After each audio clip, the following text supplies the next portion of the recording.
Hello students, तो चलिए अपनी इस वन लाइनर क्वेश्चन की सीरीज़ को आगे बढ़ाते हैं, जिसके अंदर हम देखेंगे किस प्रकार से आपका ये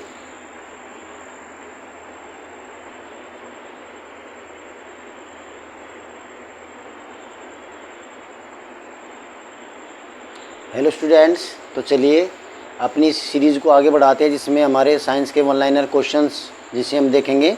तो सबसे पहला क्वेश्चन आता है, स्लीपिंग सिकनेस सीसी मक्खी द्वारा फैलता है, ठीक है ना।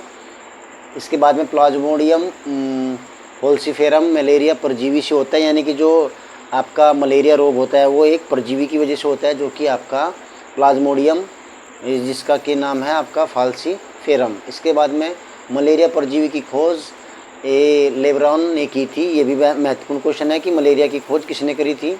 इसके बाद में फाइलेरिया में मनुष्य की लसिका ग्रंथि प्रभावित होती है, यानी कि जो आपका फाइलेरिया एक रोग होता है, उससे जो मनुष्य की जो लसिका ग्रंथि होती है, जो ग्लैंड होती है, वो प्रभावित होती है। इसके बाद में कुनैन नामक मलेरिया की दवा सिनकोना के पौधे से प्राप्त होती है। बड़ा महत्वपूर्ण क्वेश्चन है, अक्सर परीक्षाओं में देखा गया है कि जो मलेरिया की जो दवा होती है वो कहाँ से प्राप्त होती है। तो जो एक सिनकोना नाम का एक पेड़ होता है, उसकी छाल से प्राप्त होती है आपकी कुनैन।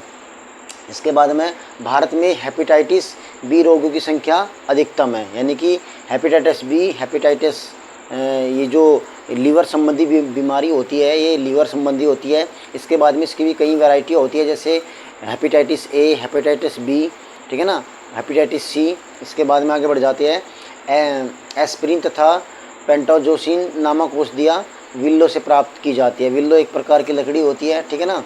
इसके बाद में कैंसर उपचार के लिए कोबाल्ट 60 रेडियोधर्मी तत्व का बहुत प्रयोग किया जाता है, यानी कि जो कैंसर के मरीज होती है उसके लिए कोबाल्ट 60 का प्रयोग उसके ट्रीटमेंट में किया जाता है। वहीं आगे बढ़ जाते हैं, कैंसर की कोशिकाएं उत्पन्न करने के लिए अनकोन्जीन्स जिम्मेदार माना जाता है, यानी कि वे कौन सी जीन है जो जिसकी वजह से कैंसर उत्पन्न होता है। तो वो जीन कौन सी है? अनकोन्जीन्स होती है, उसका नाम क्या है? अनकोन्जीन है, ठीक है ना। इसके बाद में रक्त कैंसर को ल्यूकीमिया कहा जाता है, यानी कि ये जो बीमारी है रक्त कैंसर की, उसको क्या कहा जाता है? उसको कहा जाता है ल्यूकीमिया, यानी कि ये ब्लड से संबंधित है, इसमें ब्लड कैंसर हो जाता है। चलिए, इंसुलिन का स्रावण अग्नाशय ग्रंथि से होता है, यानी कि अग्नाशय ग्रंथि जो कि एक मिश्रित ग्रंथि होती है, जिससे एंजाइम्स और हार्मोन्स दोनों का स्रावण होता है। वही मधुमेह के रोग के लिए इंसुलिन महत्वपूर्ण भूमिका निभाता है, यानी कि जो आपकी अग्नाशय होती है, पैनक्रीज होती है, उसमें 3 टाइप की कोशिकाएं होती है, अल्फा सेल, बीटा सेल और डेल्टा सेल। और जो बीटा सेल्स होती है उसी से निकलता है आपका इंसुलिन हार्मोन्स, जो कि डायबिटीज़ और मधुमेह वाले रोगों के लिए महत्वपूर्ण होता है। इसके बाद में अस्थि तथा त्वचा कैंसर सार्कोमा समूह के प्रकार का कैंसर होता है, यानी कि जो हड्डी से संबंधित कैंसर होता है उसका क्या नाम होता है? सार्कोमा, ठीक है ना। इसके बाद में पेयजल में नाइट्रेट की अधिकता मात्रा होने से ब्लू बेबी सिंड्रोम नामक रोग होता है। बड़ा महत्वपूर्ण क्वेश्चन है, अक्सर पूछा जाता है कि यदि हमारा जो पेयजल है, हमारा जो वाटर है, उसके अंदर यदि क्या है, उसके अंदर यदि नाइट्रेट है तो हमें कौन सा रोग होता है, ठीक है ना। तो ब्लू बेबी सिंड्रोम नामक रोग इसमें हो जाता है, जो कि बड़ा ही अगला महत्वपूर्ण क्वेश्चन आता है कि जो कुनैन दवा होती है, जो मैंने अभी डिस्कस किया, जो मलेरिया में काम आती है, वो सिनकोना एक प्लांट होता है, उसकी छाल से प्राप्त होता है। तो वही ये क्वेश्चन है कि कुनैन दवा सिनकोना नामक वृक्ष की छाल से प्राप्त की जाती है। वहीं रॉबर्ट कोच ने प्रमाणित किया है कि पशुओं में होने वाला एंथ्रेक्स जो रोग होता है वो जीवाणु से होता है, ठीक है ना, यानी कि जो बैक्टीरिया होती है उनसे वो आपका एंथ्रेक्स नामक रोग होता है। इसके बाद में हिपोक्रेट्स को औषधि विज्ञान का पिता कहा जाता है, यानी कि जो हमारा मेडिसिन्स का जो फादर ऑफ मेडिसिन्स कहते हैं, उसको हम क्या कहते हैं? हिपोक्रेट्स नामक वैज्ञानिक का कहा जाता है। इसके बाद में स्वाइन फ्लू नामक रोग फैलने वाला वायरस का नाम इन्फ्लुएंजा H1N1 वायरस है, यानी कि जो इन्फ्लुएंजा वायरस होता है, जो इन्फ्लुएंजा रोग होता है वो H1N1 वायरस से होता है। चलिए, इसके बाद में आयरन की कमी से होने वाला रोग एनीमिया होता है।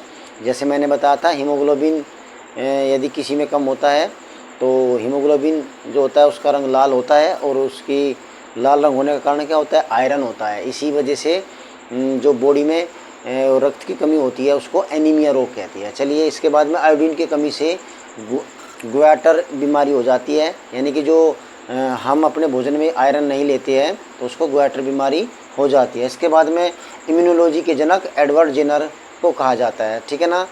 यानी कि जो इम्यूनिटी होती है, हम कह सकते हैं शरीर की प्रतिरोधक क्षमता का जो अध्ययन करते हैं उसे हम इम्यूनोलॉजी कहते हैं, और इसका जो जनक है वो एडवर्ड जेनर को कहा जाता है। इसके बाद में सूरजमुखी तेल हृदय रोगियों के लिए उपयुक्त होता है। इसके बाद में ज्वार में जो फीवर होता है में रक्त कणिकाएँ में सूजन आ जाती है, जो हमारी रक्त कणिकाएँ होती है, कार्पुसेल्स होती है, वे सूज जाती है। इसके बाद में जापानी इंसेफेलाइटिस एक जीवाणु जनित बीमारी होती है जो कि विषाणु से फैलती है। यानी कि जापानी इंसेफेलाइटिस एक बीमारी होती है, वो किससे फैलती है? विषाणु से फैलती है। इसके बाद में एडवर्ड जेनर ने चेचक के टीके की खोज की थी। यानी कि सबसे पहले जो चेचक का टीका बना था वो किसने बना था? एडवर्ड जेनर द्वारा बनाया गया था। इसके बाद में कैंसर कोशिका के अनियंत्रित विभाजन के कारण ही होती है। यानी कि जो कैंसर होता है, जब हमारी सेल का डिवीजन होता है तो वो एक क्या हो जाता है? अनकंट्रोल हो जाता है, और उस अनकंट्रोल सेल डिवीजन की वजह से ही क्या होता है? कैंसर नामक बीमारी होती है। वहीं यदि हम आगे बढ़ जाते हैं तो आपका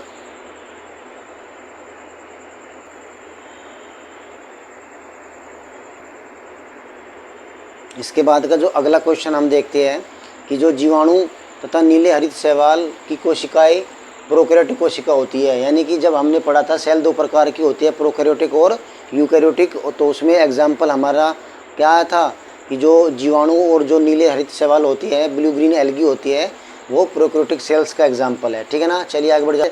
जो अर्धसूत्री विभाजन होता है उसके अंदर क्रॉसिंग ओवर होता है। क्रॉसिंग ओवर में क्या होते हैं? जो माता पिता के जो क्रोमोसोम्स होते हैं वे आपस में क्रॉस करते हैं, और क्रॉस करने की वजह से उनमें क्या आता है? एक नई कैरेक्टर उत्पन्न होने की क्या होती है?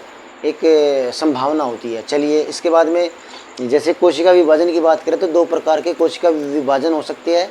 एक तो सबसे पहला आपका समसूत्री विभाजन, दूसरा अर्धसूत्री विभाजन। चलिए समसूत्री विभाजन में संतान कोशिका में गुणसूत्रों की संख्या पैतृक कोशिकाओं के समान रहती है। यानी कि जो समसूत्री विभाजन होता है उसमें जो बेसिकली ये जो समसूत्री विभाजन होता है इससे क्या होती है? सेल की डुप्लीकेट कॉपी बनती है, और इससे बॉडी क्या होती है? डेवलप होती है। यानी कि इसमें यदि 46 क्रोमोसोम्स होते हैं तो इससे बनने वाली जो सेल होती है उसमें भी क्रोमोसोम्स की संख्या कितनी होती है? 46 होती है। वैसे और जो अर्धसूत्री विभाजन की बात करती है उसमें क्या हो जाती है? जो गुणसूत्र होते हैं उनकी संख्या आधी रह जाती है। यानी कि जो क्रोमोसोम्स होते हैं उनकी संख्या क्या हो जाती है? 46 से 23 हो जाती है, ठीक है ना। तो बेसिकली अर्धसूत्री विभाजन जनन कोशिकाओं में होता है, वहीं समसूत्री विभाजन जो शारीरिक कोशिकाएं होती है उनके अंदर आपका अर्धसूत्री विभाजन पाया जाता है। चलिए इसके बाद में अर्धसूत्री विभाजन में संतान कोशिकाओं में गुणसूत्रों की संख्या पैतृक कोशिका से आधी रह जाती है, वो जो मैंने अभी बताया। इसके बाद में अनियंत्रित समसूत्री विभाजन कैंसर का रोग देती है। पीछे भी हम पढ़ के आए थे, जब कोशिका अनकंट्रोल रूप से डिवीजन करने लगती है, समसूत्री विभाजन करने लगती है, तो उससे क्या होता है? उससे कैंसर नामक बीमारियां हो जाती है, ठीक है ना। चलिए तो इसके बाद जो हमारा हम कह सकते हैं, यानी कि हम कह सकते हैं जो हमारी बॉडी होती है उसमें जो सेल्स डैमेज हो जाती है तो उसको क्या करता है? आपका दोबारा रीऑर्गेनाइज करता है, और ग्रोथ करने में भी रेस्पॉन्सिबल है आपका समसूत्री विभाजन, ठीक है ना। हमारी जो ग्रोथ होती है या फिर शरीर में टूट फूट हो जाती है, घाव हो जाता है, तो उसको भरने के लिए समसूत्री विभाजन रेस्पॉन्सिबल होता है। इसके बाद में आरएनए में थायमीन के स्थान पर यूरेसिल होता है। यानी कि जब हम डीएनए और आरएनए की बात करते हैं जो कि एक प्रकार के आनुवांशिक पदार्थ होते हैं, ठीक है ना, तो वैसे डीएनए डबल हेलिक्स होता है और जो आरएनए होता है वो सिंगल हेलिक्स होता है। वहीं यदि इसके बाद में हम बात कर लेते हैं बुढ़ापे के लिए एजिंग जीन जिम्मेदार होती है। इसके बाद में कुछ जीवाणु जैसे राइजोबियम के अंदर एनिफिल जीन्स होता है जिसकी सहायता से ये जीवाणु नाइट्रोजन का स्थिरीकरण करने में सक्षम होते हैं। यानी कि कुछ बैक्टीरिया ऐसे होते हैं जो एटमॉस्फेरिक नाइट्रोजन होता है उसकी क्या करते हैं? नाइट्रिफिकेशन कर देते हैं, और वो पौधों के लिए क्या होती है? बड़ा ही महत्वपूर्ण होता है। यानी कि कुछ पौधे ऐसे भी होते हैं जिनकी जड़ों में क्या होता है? गांठें होती है, और उन गांठों के अंदर एक बैक्टीरिया पाया जाता है जिसका नाम क्या है? राइजोबियम बैक्टीरिया होता है, जो नाइट्रोजन फिक्सेशन के लिए बड़ा ही महत्वपूर्ण होता है, यानी कि एटमॉस्फेरिक नाइट्रोजन को नाइट्रेट में कन्वर्ट कर देता है और नाइट्रेट मिनरल्स के रूप में पौधे अपने भोजन में लेते हैं और वे उसके द्वारा अपनी ग्रोथ करते हैं। तो राइजोबियम बैक्टीरिया बड़ा महत्वपूर्ण है, तो ये उसी के बारे में बताया गया है। इसके बाद में लंबी हड्डियों के सिरों पर लचीली संधियाँ गद्दियाँ उपस्थिति की बनी होती है, यानी कि जो जितनी भी लंबी हड्डी होती है उनके बीच में एक प्रकार का एक टिश्यू पाया जाता है जो कि फ्लेक्सिबल होता है। इसके बाद में रेखित एवं ऐच्छिक पेशी पद्मों में पाई जाती है। तंत्रिका कोशिका एक्टोडर्म्स के भ्रूणीय स्तर से बनी होती है, यानी कि हमारे शरीर में 3 प्रकार की कोशिका पेशियाँ होती है, रेखित पेशी, अरेखित पेशी और कार्डिक पेशी।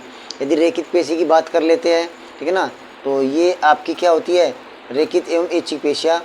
रेखित पेशी कहते हैं जो ऐच्छिक होती है, यानी कि जो हमारी इच्छा के अनुसार गति करती है, जैसे हमारे हाथ पैर की जो मसल्स होती है हमारे मस्तिष्क के द्वारा कंट्रोल होती है, तो इन्हें हम ऐच्छिक पेशी कहते हैं। वहीं यदि अनैच्छिक पेशी की बात करते हैं तो ये हमारे कंट्रोल में नहीं होती है। वहीं कार्डिक पेशी यदि पाई जाती है तो वो हार्ट में पाई जाती है। चलिए तो आगे बढ़ जाते हैं। इसके बाद में मास्ट कोशिकाएँ सीरोटिनिन, हेप्टिन तथा हिस्टामिन का स्रावण करती है। चलिए आगे बढ़ जाते हैं। तंत्रिका ऊतक उत्तेजनशीलता का कार्य करती है। चलिए इसके बाद में स्तनियों में कुरफुर कोशिकाएं यकृत में पाई जाती है, यानी कि बड़ा महत्वपूर्ण क्वेश्चन है कि यकृत में किस प्रकार की कोशिका पाई जाती है, तो वो क्या है, कुरफुर कोशिकाएं पाई जाती है, ठीक है ना। आगे बढ़ जाते हैं। शरीर में ऊतकों का निर्माण प्रोटीन से होता है, यानी कि जो बॉडी बिल्डिंग फूड कहा जाता है वो किसको कहा जाता है, प्रोटीन को कहा जाता है। हमने पहले भी देखा है कि बॉडी बिल्डिंग फूड आपका क्या होता है, प्रोटीन होता है। इसके बाद देख लेते हैं अगला क्वेश्चन कि जो रेखित पेशियों में मायोसिन एवं पैक्टिन प्रमुख प्रोटीन होते हैं। जो हमारी मसल्स होती है, जो हमारी पेशियाँ होती है, ठीक है ना, उसमें जो उसके जो प्रमुख घटक होते हैं वो कौन कौन से होते हैं, मायोसिन और एक्टिन। ये मायोसिन और एक्टिन क्या होती है, ये ही कॉन्ट्रैक्शन और रिलैक्सेशन में पार्टिसिपेट करते हैं। इसके बाद में माइटोकॉन्ड्रिया की उपस्थिति में शरीर को कुछ ऊतक जैसे कि पेशियों अन्य ऊतकों से अधिक सक्रिय होते हैं, यानी कि जो माइटोकॉन्ड्रिया होती है वे ज़्यादा एक्टिव हमारी मसल्स में होती है, ठीक है ना। चलिए इसके बाद में सर रुधिर में एक प्रकार का ऊतक होता है, रुधिर भी, यानी कि जो हमारा रुधिर होता है वो भी एक प्रकार का टिश्यू होता है जिसे हम कनेक्टिव टिश्यू कहते हैं, ठीक है ना। यदि बात कर लेते जैसे आपकी ब्लड हो गया, अस्थि हो गया, उपास्थि हो गया, इसके बाद में ये सब के सब क्या है, कनेक्टिव टिश्यू होती है। ये 2 ऑर्गन्स को आपस में क्या करते हैं, कनेक्ट करते हैं। सो रुधिर भी एक क्या है, कनेक्टिव टिश्यू है, ठीक है ना। इसके बाद में ऊतक शब्द का प्रयोग सबसे पहले बीचेट ने किया, ठीक है ना। ये आपका जो बाइचेट था सबसे पहले आपका ये ऊतक का जो नाम दिया। इसके बाद में देख लेते हैं रुधिर एवं कोशिका के बीच रासायनिक आदान प्रदान द्रव के माध्यम से होता है, ठीक है ना। यानी कि जो रुधिर है और जो कोशिका है इसके बीच में जो आदान प्रदान होता है वो रासायनिक आदान प्रदान ऊतक द्रव के माध्यम से होता है। यानी कि पहले रुधिर से ऊतक द्रव में आता है। जो आपका जो कोई भी हम कह सकते हैं कोई भी जो पदार्थ होता है वो पहले किस में, रुधिर से ऊतक द्रव में आता है और उसके बाद में वो कहाँ जाता है, आपकी कोशिका के अंदर जाता है। वहीं देख लेते हैं ठोस अंतरांगों जैसे जिह्वा, किडनी, यकृत, तिल्ली आदि पर एपिथेलियम ऊतक का रक्षात्मक आवरण पाया जाता है, यानी कि इनके ऊपर एक कवर होता है जो कि आपके इंटरनल ऑर्गन होती है, ठीक है ना। इसके बाद में त्वचा पर चोट लगने के बाद इसका रीजनरेशन धनाकार उपकलाओं के द्वारा होता है, यानी कि जो एक मेम्ब्रेन होती है वो कैसी होती है, वो आपका घनाकार होती है, ठीक है ना, क्यूब टाइप की होती है, यानी कि जब भी कोई भी हमारी सेल डैमेज हो जाती है। चलिए इसके बाद में एंडोथीलियम सल की कोशिकाओं की बनी होती है। एक प्रकार की आपकी जो एंडोथीलियम होती है, यानी कि जो हमारी जो त्वचा की लेयर होती है वो एक प्रकार से सल की कोशिकाओं की बनी होती है, ठीक है ना। वहीं यदि हम बात कर लेते हैं कि आपकी जो मास्ट कोशिकाएं संयोजी ऊतक से मिलकर बनती है। इसके बाद में कनेक्टिव टिश्यू का आपका एक क्या होता है, स्नायु और कंडराएं संयोजी ऊतक होती है, यानी कि एक प्रकार की कनेक्टिव टिश्यू होती है, ठीक है ना, कंडरा और आपका स्नायु, ठीक है ना, जो कि जो हमारी मसल्स होती है, मांसपेशियाँ होती है, उससे हड्डी को जोड़ने का कार्य करती है। इसके बाद कंकाल मेसोडर्मी होता है, यानी कि हमारे शरीर में 3 प्रकार की क्या होती है, लेयर होती है जिनसे ऑर्गन्स बनते हैं, ठीक है ना, एक्टोडर्म, एंडोडर्म और मीसोडर्म। यानी कि ये 3 प्रकार की आपकी अवस्थाएं होती है। जब बच्चा भ्रूण होता है तो इन्हीं तीनों से हमारे जो अंग होते हैं वे डेवलप्ड होते हैं। तो इसमें कहा गया है कि जो हमारा जो हड्डी होती है यानी कि कंकाल तंत्र होता है, स्केलेटन सिस्टम होता है, वो मीसोडर्म से उत्पन्न होता है। एक्टोडर्म से हमारे जितने भी इंटरनल ऑर्गन्स है वे एंडोडर्म से उत्पन्न होते हैं। वहीं एक्टोडर्म से हमारे जितने भी बाह्य ऑर्गन है वो एक्टोडर्म से क्या होती है, जनरेट करते हैं, पैदा होते हैं।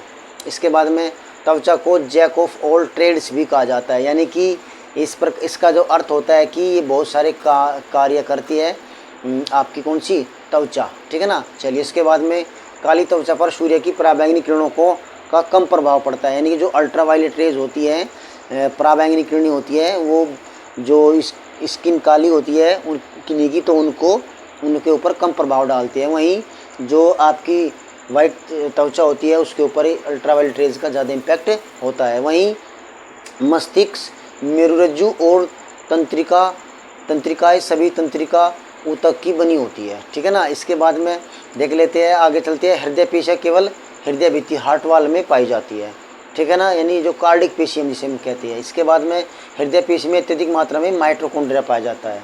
यानी कि सबसे अधिक मात्रा में यदि कहीं किसी की सेल में होता है तो वो हार्ट की जो सेल्स होती है, हार्ट की जो कोशिकाएं होती हैं उसमें माइटोकॉन्ड्रिया सबसे अधिक होता है। और ये कार्डिक मसल्स ही वे मसल्स होती है जो बिना थके लाइफ लॉन्ग क्या होती है, ये चलती रहती है।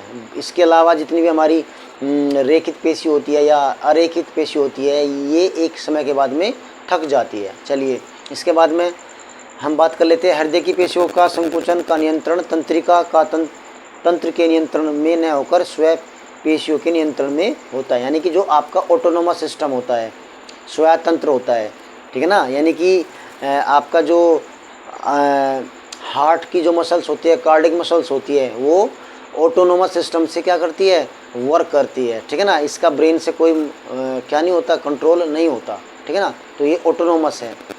इसके बाद में पेशियों में लैक्टिक अम्ल की अधिकता के कारण क्या होता है, ऐंठन आ जाती है। मैंने बताया था 2 प्रकार के जब श्वसन की हमने बात करी थी, एक तो वायु श्वसन होता है, एक अवायु श्वसन होता है। अवायु श्वसन में क्या होता है कि जो ग्लूकोज होती है वो पूरी तरह नहीं जल पाती और जिससे कि एनर्जी भी कमी रिलीज होती है।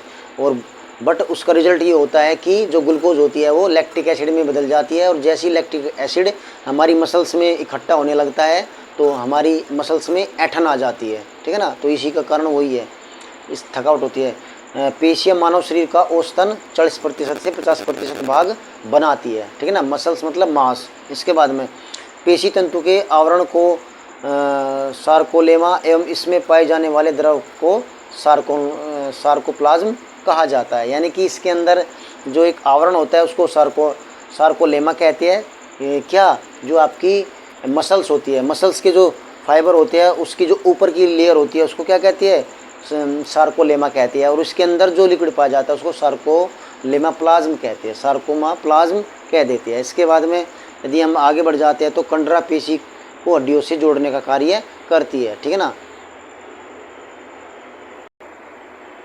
जो हमारा हिस्टोलॉजी होता है, हिस्टोलॉजी के अंदर हम ऊतकों का अध्ययन करते हैं। यानी कि ऊतक क्या होते हैं, when 2 or more cells are joined together and work together it's make a tissues, a group of cell is called tissue, ठीक है ना। तो चलिए इसमें देख लेते हैं। इसके बाद आवर्तवतनी उपकला ऊतक मूत्राशय और मूत्रवाहिनियों के भीतरी दीवारों का निर्माण करती है, ठीक है ना। इसके बाद में शरीर की विभिन्न क्रियाओं का नियंत्रण तथा नियमन तंत्रिका तंत्रों द्वारा होता है। यानी कि जो आपका नर्वस सिस्टम होता है इससे हमारी जितनी भी क्या होती है, क्रियाएं होती है, वे इसी के द्वारा कंट्रोल होती है, ठीक है ना। तो रेटिना में बनता है, यानी कि जो हमारी आँख होती है उसमें जो प्रतिबिंब होता है किसी भी वस्तु का वो रेटिना के ऊपर बनता है। और रेटिना में 2 प्रकार की कोशिकाएं होती है, एक तो छड़ के आकार की, एक शंकु के आकार की। जो शंकु के आकार की होती है उससे कलर का पहचान होती है और जो छड़ के आकार की होती है उससे प्रकाश की पहचान होती है। इसके बाद में मनुष्य के आहार नाल में 2 अवशेषी अंग सीकम एवं वर्मीफॉर्म अपेंडिक्स पाया जाता है। यानी कि जहाँ बड़ी आंत और छोटी आंत आपस में जुड़ती है, यानी कि बड़ी आंत शुरू होती है और छोटी आंत जहाँ से ख़त्म होती है वहीं पे एक अंग होता है जिसे हम वर्मीफॉर्म अपेंडिक्स कहते हैं, ठीक है ना। तो तो सीकम और वर्मीफोम अपेंडिक्स एक क्या अवशेषीय अंग है। अवशेषीय अंग वे अंग होते हैं जो एक समय में वर्किंग में थे, बट अब वे वर्क, उनका कोई वर्क शरीर में नहीं रह गया, तो उन्हें क्या कहते हैं, अवशेषीय अंग कहते हैं। ठीक है ना। चलिए, तो इसके बाद में कार्बन मोनोऑक्साइड विषाक्तता रक्त की ऑक्सीजन के वहन क्षमता को प्रभावित करती है। यानी कि जो कार्बन मोनोऑक्साइड है वो क्या करती है, जो ऑक्सीजन की अटैचमेंट होता है हीमोग्लोबिन के साथ में, उसकी क्रिया को प्रभावित करती है। यानी कि कार्बन मोनोऑक्साइड की वजह से हमारा जो हीमोग्लोबिन होता है वो ऑक्सीजन को कम कैरी करता है, उसको कम एब्जॉर्ब करता है। ठीक है ना। इसके बाद में आगे बढ़ जाते हैं। मुख गुहा का एंजाइम स्टाइलिन एमाइलेज स्टार्च को माल्टोज में बदल देता है। मैंने बताया था डाइजेशन के अंदर कि हमारी जो लार्वा होती है, हमारी जो एक लार होती है, उसके अंदर एक एंजाइम होता है जिसे हम क्या कहते हैं, टाइलिन कहते हैं। टाइलिन का दूसरा नाम क्या है, एमाइलेज होता है, और एमाइलेज कार्बोहाइड्रेट को ग्लूकोज में कन्वर्ट कर देती है। इसका वो वही है। इसके बाद में डायलिसिस किडनी से संबंधित है। अग्नाशय अंत तथा बाह्यस्रावी ग्रंथि है। डायलिसिस क्या होता है, एक आर्टिफिशियल किडनी होती है। जब व्यक्ति की किडनी खराब हो जाती है, या हम कह सकते हैं वक्र खराब हो जाती है, तो तब रुधिर को साफ करने के लिए एक कृत्रिम मशीन लगाई जाती है। ठीक है ना, जो कि अवशिष्ट पदार्थों को बाहर निकालती है। उस मशीन को हम डायलिसिस कह देते हैं। ठीक है ना। इसके बाद में जो पेनक्रीज होती है वो क्या है, मिश्रित ग्लैंड होती है, मिक्स ग्लैंड होती है, क्योंकि वो बाह्यस्रावी ग्रंथि भी है और अंतःस्रावी ग्रंथि भी है। बाह्यस्रावी इसलिए क्योंकि वो एंजाइम्स भी निकालती है, अंतःस्रावी इसलिए कि वो हार्मोन्स का स्राव करती है। इसके बाद में वसा का पाचन अमाशय से प्रारंभ हो जाता है। यानी कि जो हमारा फैट होता है उसका पाचन अमाशय से स्टार्ट हो जाता है। तो चलिए आगे देख लेंगे। इसके बाद में चलो, तो कार्बोहाइड्रेट का पाचन मुख गुहा से प्रारंभ हो जाता है, ये हमने पढ़ लिया। अमाशय में कार्बोहाइड्रेट्स का पाचन नहीं होता। ठीक है ना। इसके बाद में नेत्रदान में जो ऑर्गन दिया जाता है तो वो कॉर्निया होता है। यानी कि जो हमारा सबसे बाहर की ओर एक उभरा हुआ पोर्शन होता है उसे हम क्या कहते हैं, कॉर्निया कहते हैं। और यदि आँखें डोनेट की जाती है तो उसमें कॉर्निया डोनेट किया जाता है। इसके बाद में ग्रहणी तथा छोटी आंत में अक्षार्य माध्यम में कार्बोहाइड्रेट का पाचन होता है। यानी कि स्टमक के अंदर हमारी जो भोजन होता है उसकी नेचर एसिडिक होती है हाइड्रोक्लोरिक के कारण। वहीं इसके आगे जब हमारा भोजन आगे बढ़ता है ग्रहणी में और छोटी आंत में जाता है तो उसकी नेचर अक्षारीय हो जाती है। ठीक है ना। इसका ये मतलब होता है। इसके बाद में प्रोटीन का पाचन अमाशय से होता है। यानी कि जो हमारा स्टमक होता है उसी में प्रोटीन का पाचन हो जाता है। वहाँ पे जो क्या है आपका पेप्सिन नामक एंजाइम्स होता है वो पेप्टोन में तोड़ देता है और पेप्टोन आगे चलकर अमीनो एसिड्स में बदल जाता है। वहीं इसके बाद में हेपेटिन नामक प्रोटीन का निर्माण लीवर में होता है। ठीक है ना, हेपेटिन। इसके बाद में बढ़ जाते हैं। विटामिन ए तथा डी यकृत में संचित रहता है। यानी कि विटामिन ए और डी को लीवर में स्टोर करके रखा जा सकता है। महत्वपूर्ण क्वेश्चन है। विटामिन ए, ठीक है ना, जिसको रेटिनॉल कहते हैं, विटामिन डी जिसको कैल्सीफेरोल कहते हैं, इसको हम लीवर में स्टोर करके रख सकते हैं। वैसे storage of the body is called liver. ठीक है ना। इसके बाद में और सबसे ज़्यादा लीवर के अंदर ही सेल्स का टूटना और बनना होता है। ठीक है ना। चलिए, इसके बाद में रुधिर का थक्का जमाने के लिए आपका जो विटामिन है, विटामिन के। रुधिर का थक्का जमाने के लिए कौन सा विटामिन है, विटामिन के। चलिए, इसके बाद में अमाशय में ऑक्सीटोसिक कोशिकाओं में हाइड्रोक्लोरिक अम्ल का स्रावण होता है। अभी हमने कहा कि जो स्टमक होता है उसमें हाइड्रोक्लोरिक एसिड का स्रावण होता है जो कि बैक्टीरिया को मारने का कार्य करती है। और इसमें कौन सी है, में ऑक्सीटिक कोशिकाओं से हाइड्रोक्लोरिक अम्ल का क्या होता है, स्रावण होता है। चलिए, इसके बाद में पाचन तंत्र के पित्तरस में कोलेस्ट्रॉल पाया जाता है। ठीक है ना। तो आगे बढ़ते हैं, आगे देखेंगे हम। चलिए, तो इसके बाद में यहाँ से ले लेंगे कि पाचन के तंत्र के पित्तरस में कोलेस्ट्रॉल हो जाता है। इसके बाद में अमाशय की दरारों की पेशिका संकुचन पेरिस्टाल्सिस कहलाती है। यानी कि जो अमाशय होती है, हमारा जो स्टमक होता है उसमें जो मूवमेंट होती है उस मूवमेंट को हम क्या कहते हैं, पेरिस्टालिक मूवमेंट होती है, जो कि एक प्रकार से भोजन को आगे बढ़ाने का कार्य करती है। इसके बाद में भूख तथा तृप्ति हाइपोथैलेमस के द्वारा नियंत्रित होती है। हाइपोथैलेमस हमारे सर में होती है और इसको मास्टर ग्लैंड भी कह देती है। यानी कि जो हमारी एक मास्टर ग्रंथि है जिसको हम पिट्यूटरी ग्रंथि कहती है, उसको भी कंट्रोल करने का कार्य यदि कोई करती है तो वो हाइपोथैलेमस करती है। और भूख प्यास ये सारी की सारी चीज़ें किससे कंट्रोल होती है, हाइपोथैलेमस से कंट्रोल होती है। और हाइपोथैलेमस एंड पिट्यूटरी ग्रंथि यानी कि मास्टर ग्रंथि को भी कंट्रोल करती है, इसलिए इसको मास्टर ग्लैंड भी कह देती है। इसके बाद में स्वस्थ मनुष्य में लगभग 5 क्या होता है लीटर आंतरिक रस का स्रावण होता है, यानी कि लगभग 5 से 2 लीटर आंतरिक रस का स्रावण होता है। आगे बढ़ जाते हैं। अग्नाशय द्वारा ट्रेप्सोनोजन एंजाइम्स का स्रावण होता है। इसके बाद इंसुलिन के अधिक स्रावण होने से हाइपोग्लाइसीमिया नामक रोग हो जाता है। यदि इंसुलिन कम निकलता है, ये तो आपने सभी ने पढ़ा होगा, तो हमें मधुमेह हो जाता है, लेकिन यदि इंसुलिन अधिक निकलता है तो इससे हाइपोग्लाइसीमिया हो जाता है। ठीक है ना, महत्वपूर्ण क्वेश्चन है हाइपोग्लाइसीमिया। इसके बाद में जठर रस पाइलोरी ग्रंथियों से स्रावित होता है। ठीक है ना, इसके बाद में क्योंकि ये पाइलोरी ग्रंथियाँ कौन सी होती है, अमाशय के 2 पार्ट होते हैं, एक तो आपका पाइलोरिक सिरा, एक आपका कार्डिक सिरा। ठीक है ना, इसके बाद में तो यही हमने इसमें बताया कि पाइलोरिक सिरे से क्या निकलता है। ठीक है ना, जठर रस निकलता है। ठीक है ना, बाइल जूस निकलता है। इसके बाद में वसीय अम्ल तथा ग्लिसरॉल का अवशोषण लसिका कोशिकाओं द्वारा होता है, यानी कि जो हमारा वसा होता है जिसको लाइपेज नामक एंजाइम्स वसीय अम्ल में बदल देता है, तो वही उसका अवशोषण कौन करता है, लसिका कोशिकाएं करती है। ठीक है ना, तो चलिए आगे देख लेते हैं। बस तो ये हमारे ऑनलाइनर क्वेश्चन थे, इनमें आपने देखा कुछ बायोलॉजी के अंदर कुछ महत्वपूर्ण जो आपके क्या कह सकते हैं, कुछ अपनी वीडियो को यहीं समाप्त करते हैं। Thank you very much.